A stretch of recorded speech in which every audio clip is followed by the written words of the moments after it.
it doesn't matter what type of business you are, what scale of business you are, there's always something you can do. It's all about being that bit better. So Right. being more socially or environmentally responsible. So and there's lots you can do. Hi, and welcome to Helping People Perform, the podcast that gives you fascinating insights into those people whose chosen vocation is to help others perform at their best. From consultants to teachers, sports coaches to financial advisors, all of my guests share a passion for getting the most out of individuals, teams, and organisations. Enjoy the episode. Hi, everybody, and welcome to another episode of Helping People Perform. Joined today by an amazing guest, a good friend of mine, and someone I've been working with and talking with for the last year or so as I've got into my journey as a solopreneur. Somebody who's got some amazing work going on and a great history. Welcome to the show today. We have consultant and strategy consultant with a focus on social value. Welcome to the show today, Paul Ioannou. Hi, Paul, how you doing? Absolutely brilliant, mate, and really looking forward to this because I know we've talked a lot about sort of some of the crossovers between what we do and being able to introduce each other to various people, I think some of the elements of what you're doing is so interesting and so intriguing for businesses in general, and we're going to come to that in terms of the social value element. But I want to start off with what got you to where you are today. So can you tell us a little bit about your backstory? Oh, it's I guess I've had a career in three parts really. The first part was I used to be a forensic scientist, a DNA profiling expert witness, and I guess that came from an unhealthy interest in real crime when I was a teenager. But what that did was it kind of set out, that was the goal, right? To be a Right, forensic scientist. That was the career I always wanted. And that set out my plan for GCSEs, A levels, degrees. I did a master's, all of that with that goal in mind. right, Um, and I got there and I did that for a few years. And actually, the reality of forensics isn't really silent witness or CSI. It's mostly you get a big pile of cases in the morning and you have to get through them each day. And the work that I did was pretty kind of low level crimes, so like stolen cars and burglaries. And the exhibits you'd be sent in were like a cigarette butt or a swab of blood. So right, there was nothing like, it wasn't sort of like exciting, I don't know, going to crime scenes and all that kind of stuff. But what did happen was my company bought one of their competitors, and they asked for a group of people to work on the integration of those two businesses. And I put my hand up very naively, and we did lots of really cool stuff like process mapping and org design. I was like, is this actually a real job? Can I do this in the real world? yeah, Was, yeah, it's called consulting.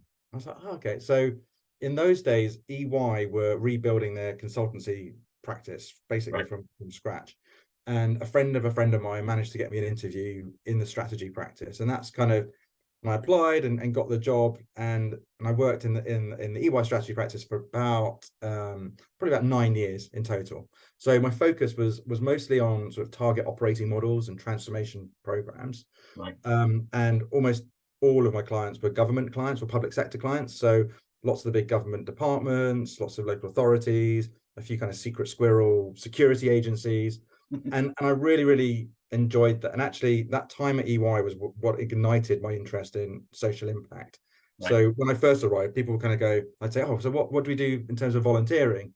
And in those days, in the kind of the late 90s, the late 2000s, it was like, well, we're going to dig a garden or we're going to paint a fence or we do that kind of stuff, that the traditional CSR thing.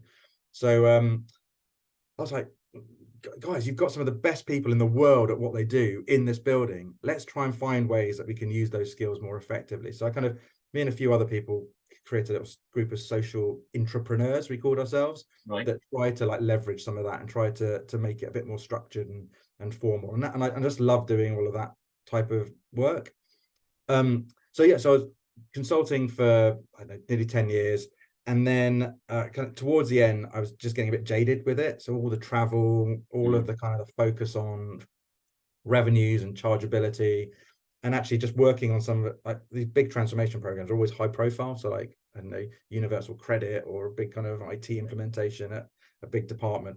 It's all pretty kind of high pressure and just quite difficult environments to work in. So it kind of took Mm. its toll on me generally.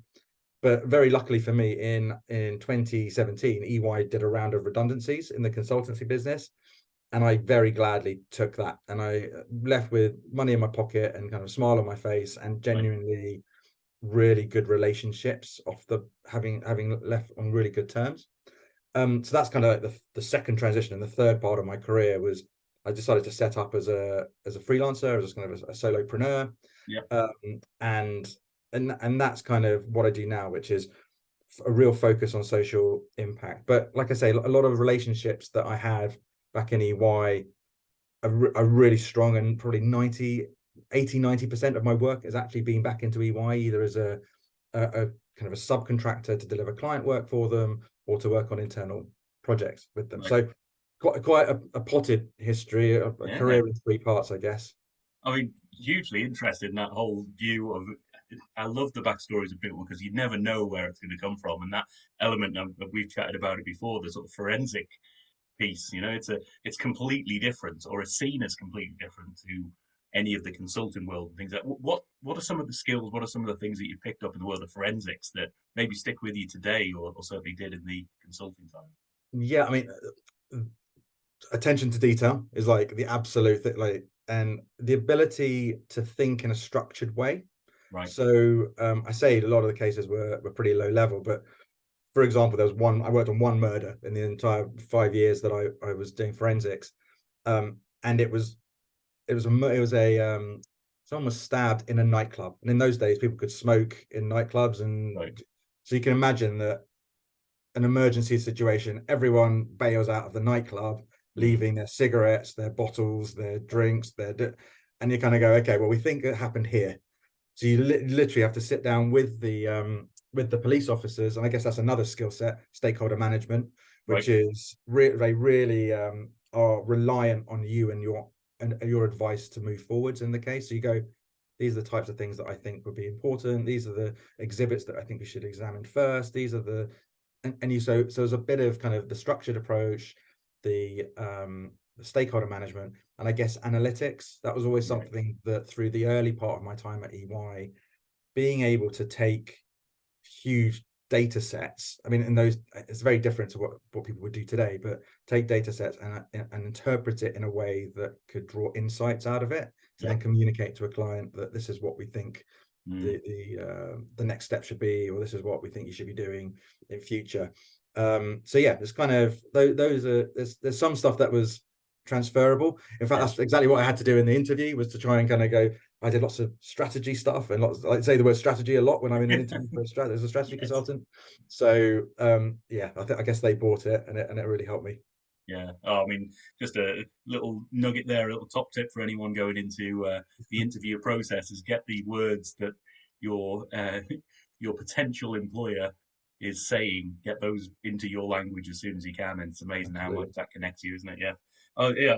I think that's fascinating in terms of there's a world here of forensics, there's a world of consulting and strategy consulting in particular, and just the ability to connect what are the things that matter in this world that I can actually add value in that world and have a differential value, because not everybody, very few people indeed, will have come from the world of forensics. So it's you're adding that diversity of thinking to the team as well. So wonderful stuff. So tell me a bit then about social value, and in terms of getting into who you help and how you help them today. But I want to start off with, what do you mean when you say social value? You mentioned CSR earlier on, which isn't CSI, I know that much. So maybe if you can explain those things for me and the audience. Yeah, so I mean, there's so much terminology in this space, right? So you've got ESG and you've got CSR and you've got social impact, social value, and so on. So social value for me is basically helping people, the impact on people and communities, really. So I know enough about the environmental side to be dangerous. So, and there's lots of expertise in that space, but it's very technical and very complex to be able to go into a client and give them actual advice or support in that space. It really helps to have that background and to have developed it. So yeah, for me, it's the people element. So that includes things like health and well-being, it includes good work and jobs and those kind of elements, diversity, equity, inclusion. all of those social outcomes that are important to me and also important, I think, in the world. And we probably don't focus enough on that when we talk about ESG in particular. I can talk Right. about that if you want. Yeah, I mean ESG, so with environmental, social, and governance. Yeah. So what my experience, because I've coming from a manufacturing background as well, the environmental bit was always a big thing because generally you've got big plants creating, if nothing else, sort of dirty water that needs to go back into the water system from cleaning your plants or whatever it might be. What are some of the elements of ESG that are important there, and what does that mean to businesses? Yeah, so like I say, the majority, well, the agenda's gone up in people's kind of minds at the moment. There's a lot more roles in ESG going around. There's a lot more focus on it at board level. But my experience is a lot of that focus is on the E of Right. ESG, the environmental side. And in fact, the majority of the focus is on climate change and carbon, which obviously is important. But there's so many other kind of environmental elements like biodiversity, water quality, other things that organizations don't tend to look at. And that's primarily driven by that's where the reporting frameworks are. That's where kind of regulatory requirements tend to sit. So, but and equally on the social side, there's a lot of the main focus is on human rights and diversity, equity, and inclusion, which, like I say, are also super important. But it does forget about things like health and well-being and good communities and other kind of like how do we make sure that people have good jobs or access to good jobs and quality and cost of living crisis. All of those things sit within the social bucket. But it'd be very rare to go to a big corporate and see a really well-developed component of their ESG being focused on the social piece. And the governance piece is kind of an area that, again, is a bit outside of my expertise, but there's focus on that, and it's really about regulatory and reporting and all that kind of stuff that is, I mean, frankly, less interesting to me. It's the social bit that I get really, really excited and kind of out of bed each day. Right. Oh, brilliant. And you mentioned there about corporates. Is this something that is just a focus for corporates, or is this equally as applicable no matter what the size of your business, or are there certain limits at which it becomes a requirement? Who does it matter to? I think it matters to everyone, and there's a bit of a continuum, really. You can do what you can do. So if I like working with like big international businesses because they're the ones that have got the resources that they can throw at this to make the biggest change. And I remember being in a meeting many years ago with some of the partners in the government practice at EY and saying to them, there isn't a single global problem that a place like EY couldn't solve if that's all you did. Right. So they have, I don't know, 300,000 people, skill set across finance, consulting, supply chain, anything, all the skill sets in the world you can imagine. They could solve world hunger if that's all they did with their people for 5 years, for example. So I love, I mean, obviously they're never going to do that, but that's the opportunity is there to leverage some of those resources. But that's not to say that like an SME or a startup can't do that as well. So, I mean, B Corps. I mean, have you come across B Corps and the concept? No, I was going to ask you about that because I know of B Corps, but tell us a bit more about B Corps. So B Corps are kind of organizations that what's the word? They're assessed on a set of criteria that tells people that they are a social and environmentally responsible business. And so you go through an assessment process, you get an accreditation, and you can say I'm a B Corp. And that can be any business of any size. But what it does do, it enshrines that kind of people, planet, profit concept within your organization, and you actually have to change your articles of association to reflect that. So there's the number of B Corps certainly in the UK has just exponentially it's exploded. Like every day on my LinkedIn thing I get another company that I'm familiar with that says, oh, we've just got our B Corp certification. But what that does is it allows you to focus on being a good business, so socially and environmentally responsible business from the start. If you're a two-person business and you go, okay, this is important to us, every decision we make is going to be based on that kind of stuff. So it might be the type of the amount of holiday you give your staff, or the type of holiday, where you work, or the flexibility, or it might be which types of clients you want to work with or don't want to work with. And they're really exciting people to organizations to work with from my perspective, because whilst the big businesses have loads of opportunity, they're like massive oil tankers that you have to try and shift, both culturally, process wise, all sorts of stuff. So to start telling a massive law firm that you're not going to work with any oil and gas companies anymore, and you're going to lose 15% of your overall annual revenue is really complex and difficult because of the way the partnership model works. Whereas if you are setting up like a startup, and the leadership team are all aligned in terms of what they want to do and what they want to achieve, then that's much easier. The decision-making process is much easier. Right. And B Corp provides, from what I've seen anyway, that sort of framework for, if you want to do this, here's something, a way of thinking about it, because we're going to assess you on this. You can start to think about all those different elements within that. Absolutely. And there's a similar bit, if I'm right, on from the UN in terms of their priorities as well. Can you tell us a bit about that? So the UN Sustainable Development Goals, I think that's what you're referring to. So there's 17 global goals on there that range from kind of no poverty to life on land, and all sorts of different they're macro goals, and then there's measures underneath those. And I actually use that quite often with clients to sort of help them understand what's important to them as a business. So what is the social change that they're trying to make in the world? What's the outcome they're trying to achieve? And if you use those goals as a starting point, as a framework, they might go, okay, well, no poverty, that's really important to us as a business. And then when you start to unpick that with them and go, so what does that mean for your business very specifically? So it might be, okay, we're a Manchester-based organization, no poverty in Manchester. That's a good starting point.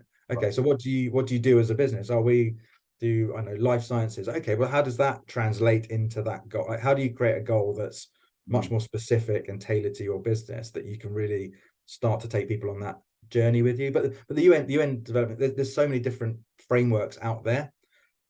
It's not really, I use them as a framework, as a guidance, like a guide rail, rather than as a we're going to solve world poverty. Is not really it's that, and I don't think that's what they're there for, really, is to like, it's more of a, where's your organization aligned to? And when I've seen it in action, it's more one of the big concerns that businesses have is, we've got to do all these 17 things. This is far too much for me as a small organization to try and solve all these problems. But that's not really the case, is it, in terms of what they're there for in intent? I mean, it's the same. And when I talk about doing kind of social impact strategy, it's the same as any other strategy. You could say, oh, we could achieve all these things. I imagine your background in the sausage business and in F1, you don't set goals that are all like, okay, we're going to win the F1 championship this year, we're going to win the constructors championship, we're going to win it for the next 10 years, we're going to, like, you don't have like this list of endless goals that you want to achieve. You set some key goals, and then you work out what those performance measures underneath it, and how you're going to, what the things you're going to do to achieve those goals. And that's exactly what I do from a social impact strategy, is like, what's that end goal? Then you kind of get down to the next layer of, well, what resources do you have? What's unique to you that you can put to work to achieve those goals? So it might be things like pro bono, or it might be things like in-kind donations. It might be cash. It might be volunteer. All of those, and I have like a very structured framework that I use with people to make sure they don't sort of miss anything off, or or neglect to consider something. But again, it's not like you have to do all of these things. You have to have like a world-class volunteering program, and you have to give millions of pounds into charity and a foundation, and you need to have like a really complex supply chain and loads of measurements in there as well. So again, it's about what's really important to it. And I guess an example is when I went, one of my favorite projects ever was going back to EY, and I was the strategy and design lead for EY Ripples, which was their transformation of the way they did social impact. And the main focus for that, so again, we worked out the things that were important to them was supporting impact entrepreneurs, so social enterprise, working with the next generation of the workforce, and supporting kind of environmental improvement. And then we kind of went, okay, well, the main thing that we've got is a lot of people with some unbelievable skills. So it was really focused around kind of in-kind and pro bono and volunteering. And we designed all the program focused on that. And then like the next layer down of the strategy is, well, what's the operating model or the people, processes, technology that we need in place to make that happen? So it's kind of, it's all well and good saying we want to have I don't know, 1,000 people volunteering a year, but actually how do they find out about opportunities? How do they access those opportunities? How do they get onboarded? How do they get feedback? What's the, like all of that stuff? Is there a platform for doing that, or is it a team of people?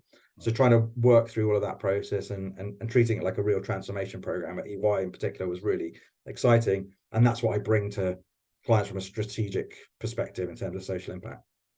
Brilliant. So if people are working with you in terms of the independent work that you do now, you mentioned you still do a lot of work with EY, but if we look at all your general client base, what sort of engagement, what would that engagement look like when working with you, and what could they expect?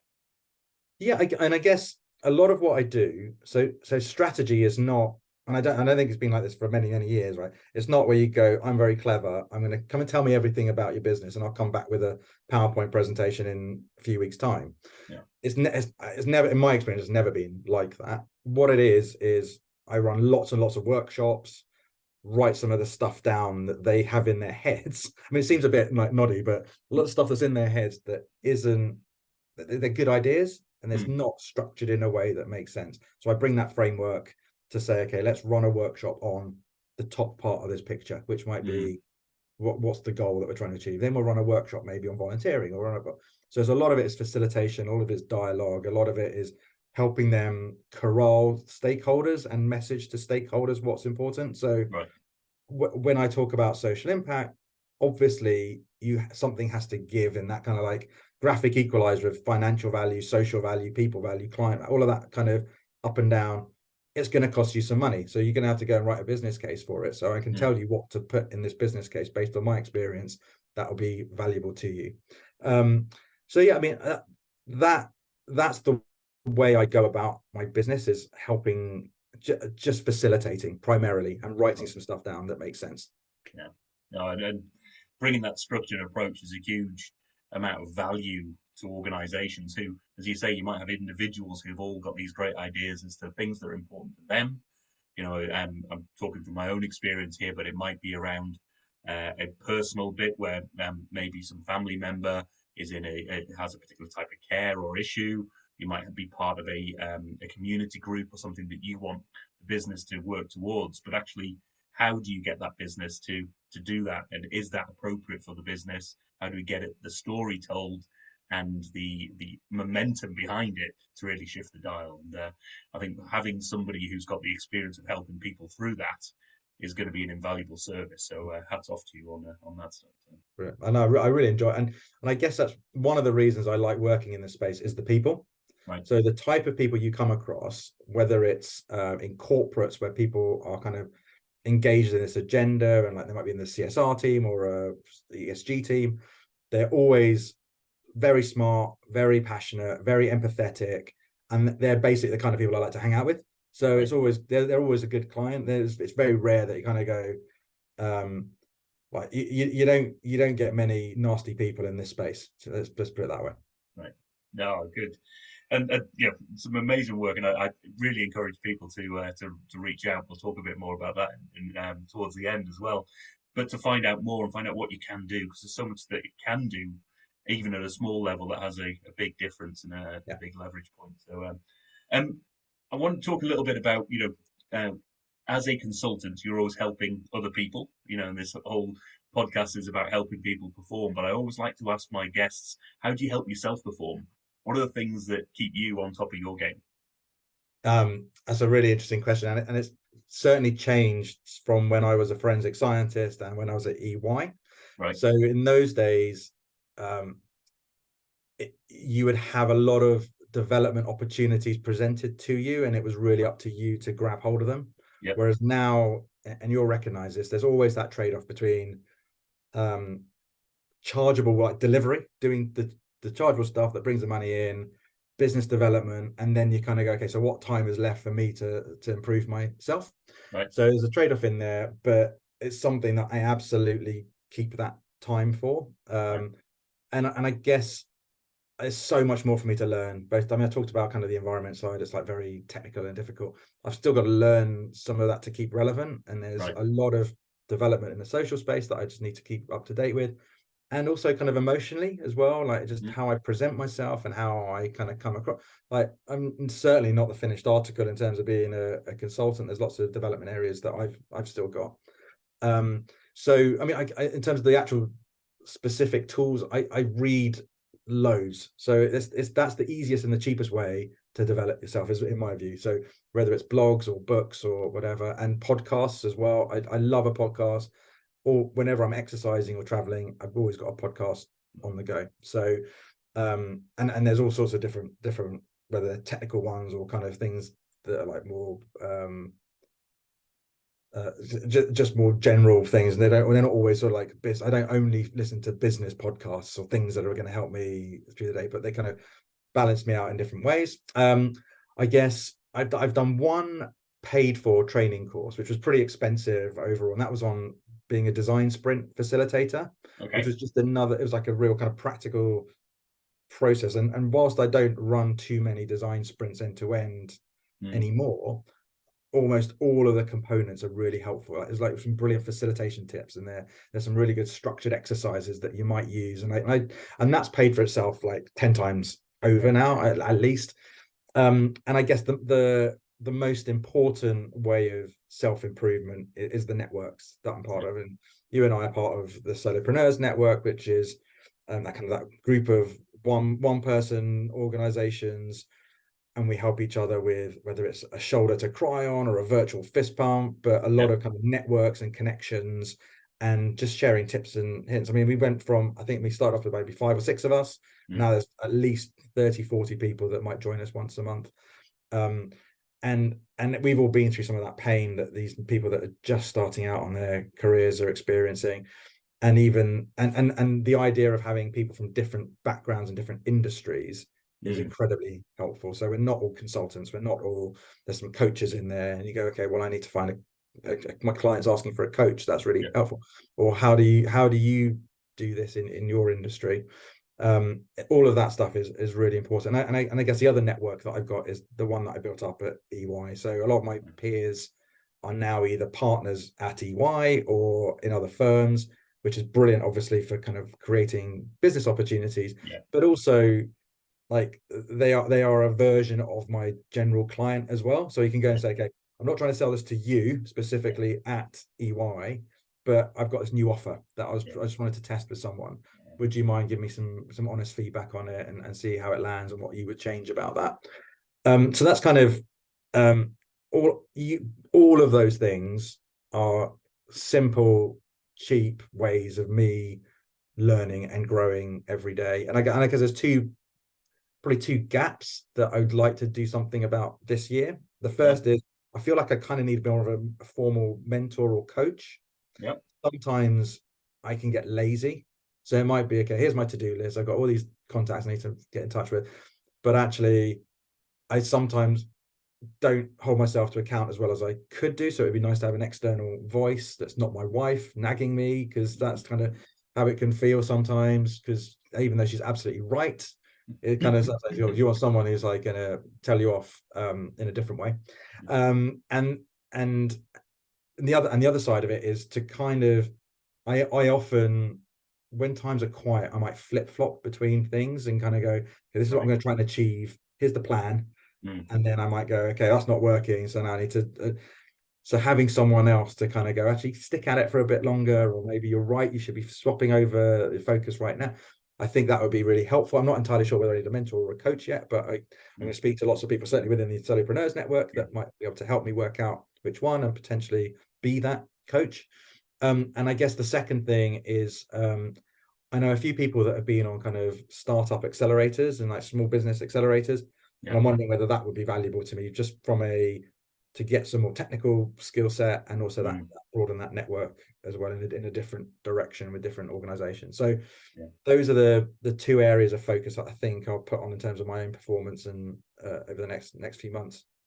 I mean, that's certainly, I applaud you for the sort of self-reflection and identifying those gaps. I think is a big thing that people can be blind to, but also quite often you know it, but you're not challenging yourself as to really, is that something I need to do something about? But those tips that you said about reading, reading, listening to podcasts, and reading blogs and things like that, as you say, a really cheap and useful thing that anybody can go out and start doing. And the network piece, I just did a solo podcast episode recently on collaboration and the value of being able to work with others. And even if it's not working with them, it's having that opinion to bounce off people, or someone's got a little bit of experience, pick up a little tool here or there. It's just like, right, if you're going to be starting off a webinar in the next couple of weeks, it's like, I found this framework really helpful. I found that approach really good. Look at this training here. Just the stuff that you're not aware of. If you're too focused on your own thing, it can be a detrimental to your performance. Absolutely. I think it's sometimes, so I'm sat in my office today on my own. I might get an email saying, "Oh, we'd like you to come and work with us for the next 6 months." It's like this big victory, this big win that you get. You sort of look around and go, "Who am I going to tell?" But sometimes it's nice to have that network of people who go, "Oh, I've just done it," and you go, "Oh, well done, great stuff." So it kind of gives you that momentum and that support. And I find that, and I think on the reading front, it's not always like you don't read the book to take it all in and to understand everything. Kind of okay, I've done that part. Sometimes it just triggers a thought and you go, that's another reason why. So when I'm talking to a client about this, I might say, here's another element that might benefit you if you did this right, because I read it in this book. So you might take away one sentence or one paragraph from that book, but you kind of need to just keep taking stuff in to be able to move forwards.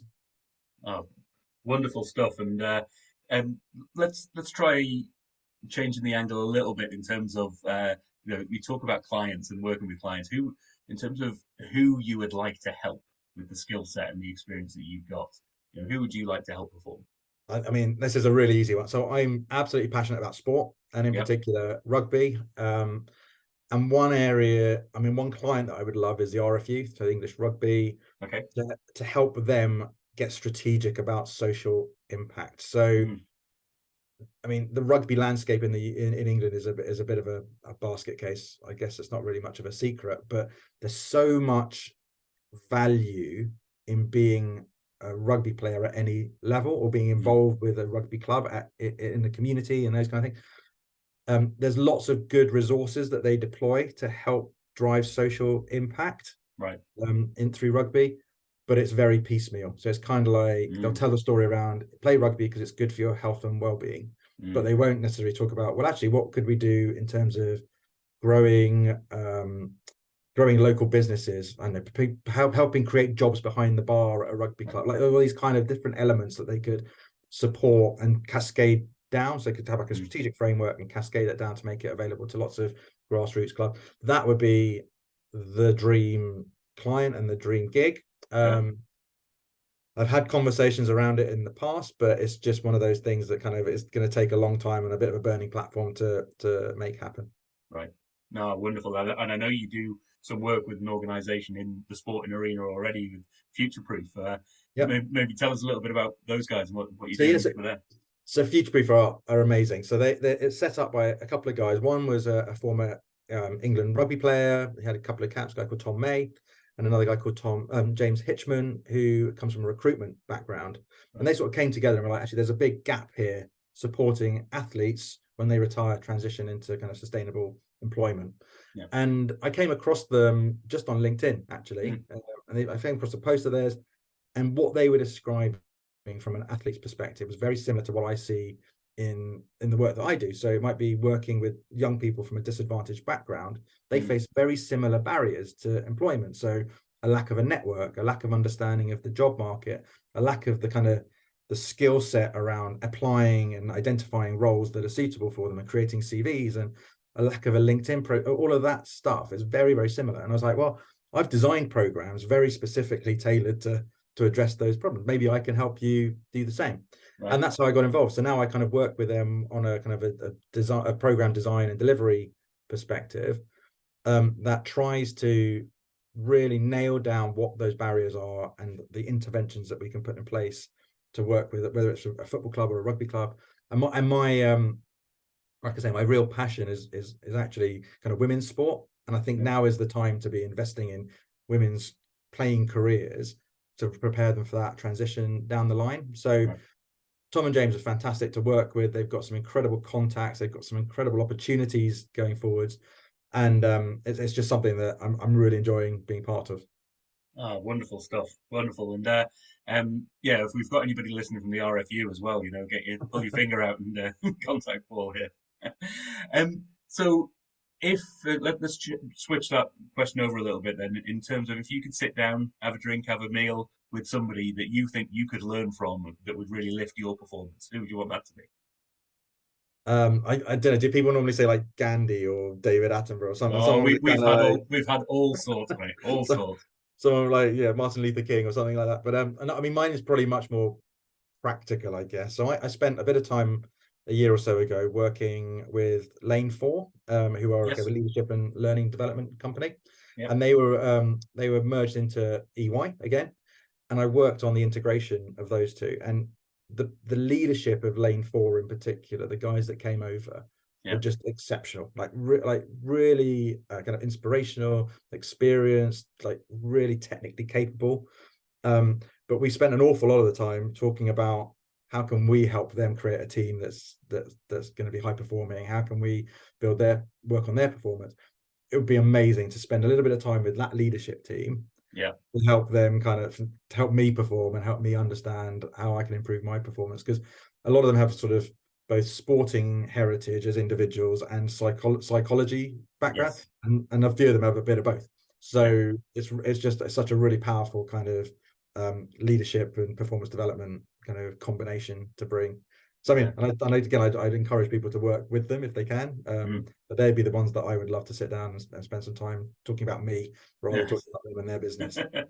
Yeah, I had the privilege of working with Lane 4 at my time at McLaren, and so let's give a big shout out to Paul Langton Rose and Andrew Gillespie, who I worked with a little while back. But yeah, it's an amazing team, as you say, and the expertise and the ability to drive that expertise in a meaningful manner and an engaging manner. I don't think I've worked with many businesses better than that. So yeah, I certainly hear you on that one. Right. So I've got one final question before we talk about how people find out how to contact you, which is if you had one lesson or one thing that people should leave thinking about regarding social impact and social value, what's the one thing you'd like them to leave this podcast considering or thinking about? I guess the big one is it doesn't matter what type of business you are, what scale of business you are, there's always something you can do. It's all about being that bit better. So Right. being more socially or environmentally responsible. So and there's lots you can do, right? So it's not just about giving money to charity or running a bake sale. But if that's what your capacity allows you to do it, right? It's doing something in the right direction. But there's lots of other things. I mean, if anyone ever wants to just pick up the phone to me or drop me a note and say, okay, we're like a 2-person business doing medical sales, right? Right. What could we do? Right. I'll send you the framework. You can have it for free. Have a look at it, tick it off, and see if there's anything in there that you can do that's that can add value. I mean, I that's the one thing is doesn't matter how big you are, doesn't matter how small you are. There's always something you can do. Brilliant, brilliant, a great lesson for any of us. And so, I mean, that flows nicely. Then, how do people get in touch? Where do they go to find out more about what you do and get in touch with you? I mean, absolutely the best place is LinkedIn. Right. So look me up on LinkedIn, and it's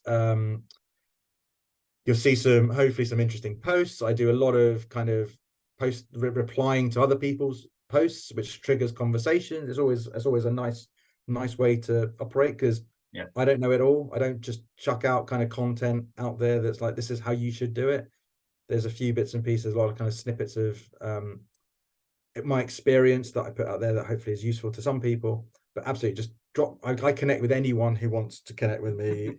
I will talk about this for hours and hours on end, and I love it. So reach out to me on LinkedIn. That's absolutely the best place to find me. And I can't recommend that enough, and I continue to recommend Paul for any of the organizations where I see even a glimmer of opportunity in here. So do get in touch. Paul, as always, absolutely fascinating and really appreciate you sharing one, to educate me and the audience a little bit about what social value, social impact is, but more inspiration about what we can do and the things that we can do to move things forward and make a difference. So thanks for being on the show today, Paul Ioannou. Thank you so much for having me. I've really enjoyed it. Cheers. Thanks for listening to today's episode. If you liked what you heard, then please give the podcast a rate, review and share. I'm Paul Teasdale, and from sausage making to banking, oil and gas to Formula One, I help people perform. If you'd like to find out more and have a conversation, contact me via helpingpeopleperform.com.